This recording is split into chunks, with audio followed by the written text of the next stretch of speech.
What are your thoughts on red dots? I mean, this is an interesting one.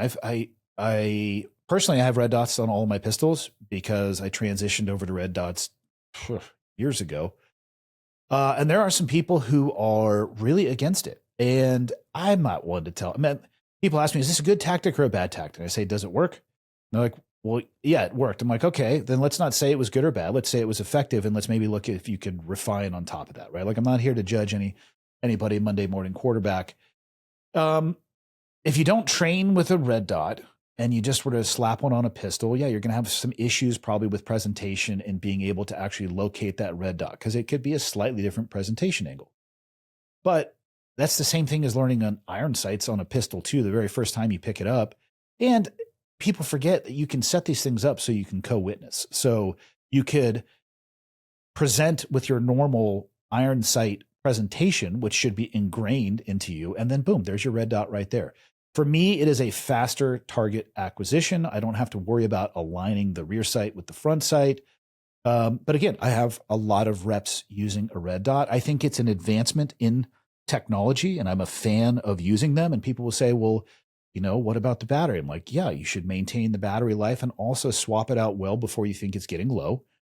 But also, if the battery were to go out or the thing were to fall off, I always have iron sights on the pistol as well. And I set mine up to be able to co-witness, so my presentation is always the same. Yep. No, I agree with that 100%.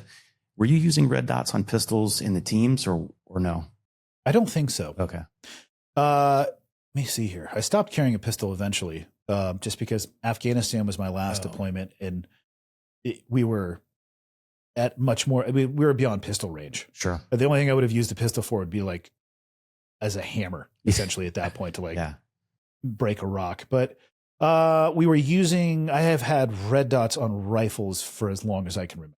But yeah, I don't remember. No, because I was still shooting with the 226.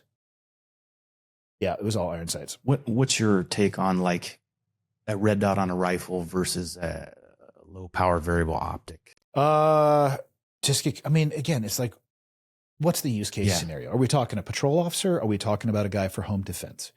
Are we talking about something that's going to go on a shotgun? Is this a hunting rifle? Like, you know, like hunting rifle, probably don't need a red dot sight. You know what I mean? I'd go with something, a variable optic that you can back all the way out. So if you find something at 100 yards, you're not like looking at blades of grass.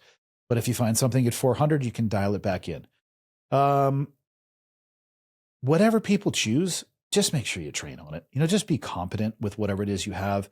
And not everything works for everybody. Like there are different in, you know, whatever, arm length, cheek weld. Like I get it. There's so many individual things, and some people get really dogmatic about stuff and they really love particular things. My answer to that is awesome. You know, just make sure you master it to the best of your ability. I'll tell you, the fact that like virtually no manufacturer has pistols that don't have slides cut for an optic is a clue that they're sort of catching on in the handgun world. I really noticed a huge difference a few years ago when I was doing a gun test and I was in an indoor range, and suddenly for the first time, I couldn't get the front sight in focus. And I put my readers on. Well, now the front sight's in focus, but the target is out of focus. And I don't mean the way it's supposed to be, like slightly out of focus. I mean, what the hell am I aiming at down there? So it's just such a simple solution for me. And it kind of cracks me up that the people that are so against red dots, it's like, and many of those people, by the way, have changed their tune in recent years and now are seeing the benefit of a red dot sight. But like you said, I just think it's an advancement of technology. And why would you not afford yourself every advantage that you can have on a potentially life-saving tool? I think so too. And instead of arguing with people about it, people will find their way. They'll get there eventually. And like, hey, if you want to be a cop with a revolver, I mean, okay, I'm not going to tell you how to do your job, but you are inherently accepting a greater amount of risk.